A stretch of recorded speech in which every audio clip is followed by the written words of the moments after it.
At the end of his speech on the 22nd of September, Putin spent 37 minutes enumerating his accusations against the Western world. A world that consists, if the Russian leader is to believe, for opium dens, slaughter of indigenous people, under the carpet ruling of the world, same-sex marriages, and so on. With this list, the Kremlin's leader tried to intimidate Russians with the threat of a decadent, corrupt and evil, at heart, Western world coming to their homes.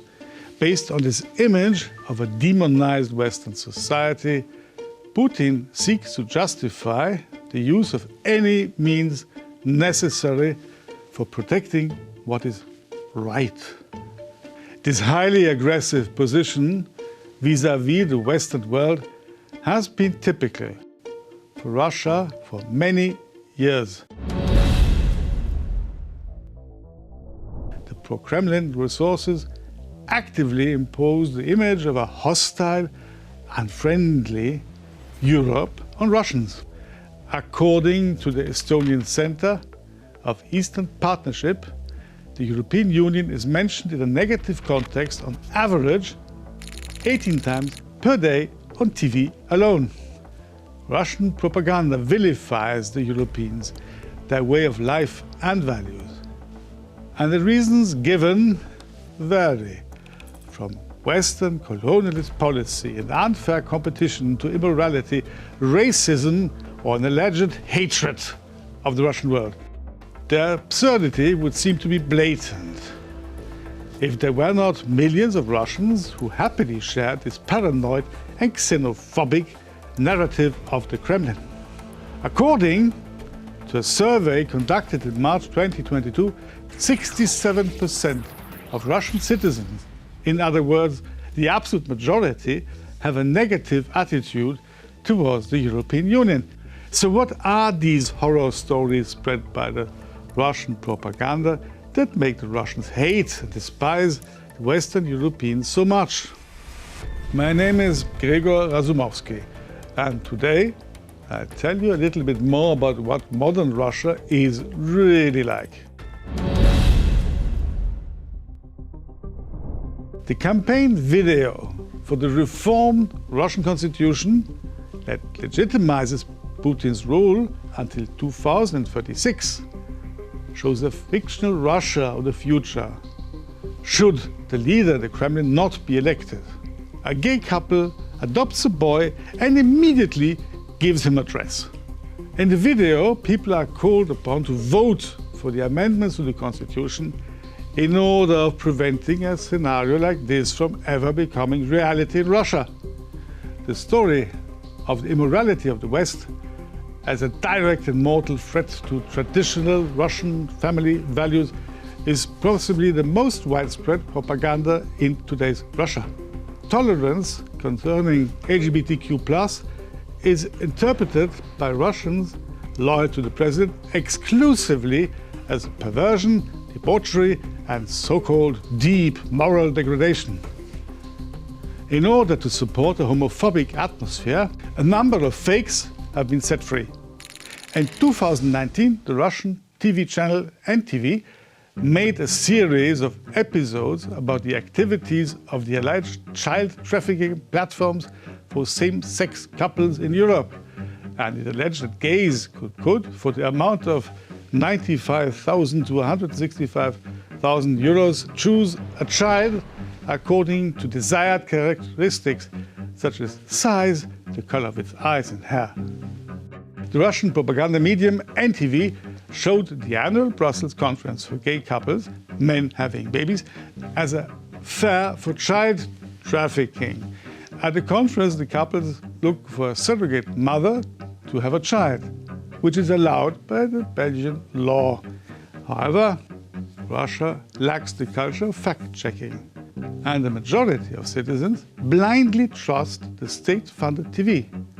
And so these homophobic fairy tales are easily transferred into society.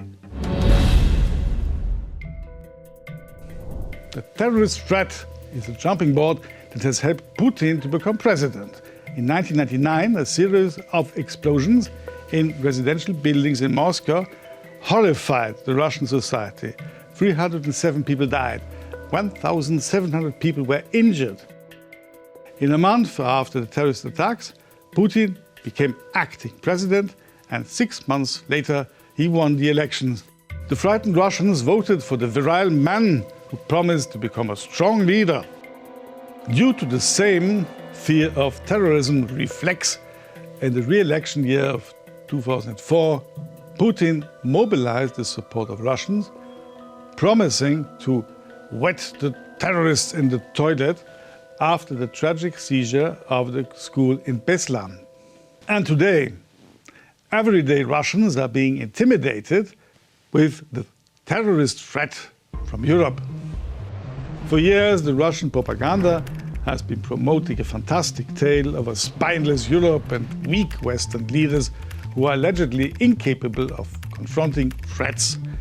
The absurd statements of the Kremlin claim that democracy and softness of laws aimed at protecting human rights allow terrorists to freely roam Europe. Of course, all that talk about Europe being a breeding ground for terrorists is rather obviously a myth. Putin continues to accuse the West of dissolving the USSR and calls the collapse of the Soviet Empire the greatest geopolitical catastrophe of the 20th century. The Kremlin and its propagandists claim that Europe is now set on destroying Russia by all possible means. International organizations that have the representative offices in the Russian Federation are seen as agents for foreign powers. Obviously, such statements give ample pretext for tightening the screws on all dissenters. The most shining example of Putin's totalitarian policy was accusing the oldest human rights center in the Russian Federation, Memorial, of working for the West. Its employees were researching the secret archives of the Soviet Union and publicizing facts about the inhumane crimes of the Stalinist terror and the KGB. In October 2016, the Ministry of Justice of the Russian Federation declared Memorial a foreign agent. And the European Court of Human Rights considers Russia's law on foreign agents an illicit decree. However, Russian authorities seem to have no regard for international law and just increase the pressure on organizations that publish unwanted truths. In 2020, Memorial was fined almost 5 million rubles because it didn't indicate its status as a foreign agent in each article. And in December 2021, the center was closed in court. A prosecutor called the partially West-funded organization a threat that was digging into the crimes of the past instead of highlighting the glorious future. Very often, Russian TV emotionally discusses the difficulties of life in the European Union. In particular, they discuss at length how EU citizens seemingly suffer immensely under the bureaucracy of Brussels. The Russian propagandist Kulikov claims that this is a result of the ideal colonial administration. Russian media often call the European Union an autocratic institution and assure that the Europeans themselves have an extremely negative attitude towards the Union. Some facts are completely taken out of context and distorted by Russians. For instance, it is claimed that the rules of this bureaucratic monster are so strange that they regulate the norms of the curvature of bananas. And what is more, the EU allegedly bans electric kettles and toasters. The directives of the European Commission are applied in keeping with harmonization in all member states. It is impossible to achieve zero bureaucracy, but the EU standardization of products goes a long way to protect European consumers. The fiction of the petty tyranny of the faceless bureaucrats in Brussels that Russians are being scared with is just that. It's a fiction. The Commission's relentless work in improving the life of EU citizens may sometimes be ridiculed, but very much serves the interests of the inhabitants of the Union. The Slovak non-governmental organization Globsec shows this in its report on the myths of European integration. Russia needs such spooky stories in order to smear the image of the EU and put it in contrast with the image of a better Russia. This serves as a smokescreen and helps to distract Russians from the lawlessness, corruption and poverty in their own country. Russian propaganda has repeatedly drawn attention to allegedly contemptuous attitude towards Russian by EU and US citizens. They were even lying about the deliberate prosecution of Russians because of their nationality. On his speech on the 30th of September 2022, the Russian president sharply criticized EU countries for allegedly contributing to Russophobia. In 2018, the Russian Federation spread fake news about the creation of a Gestapo for Russian children in Finland. The claim was that children could be taken away from their Russian parents only because they were Russian.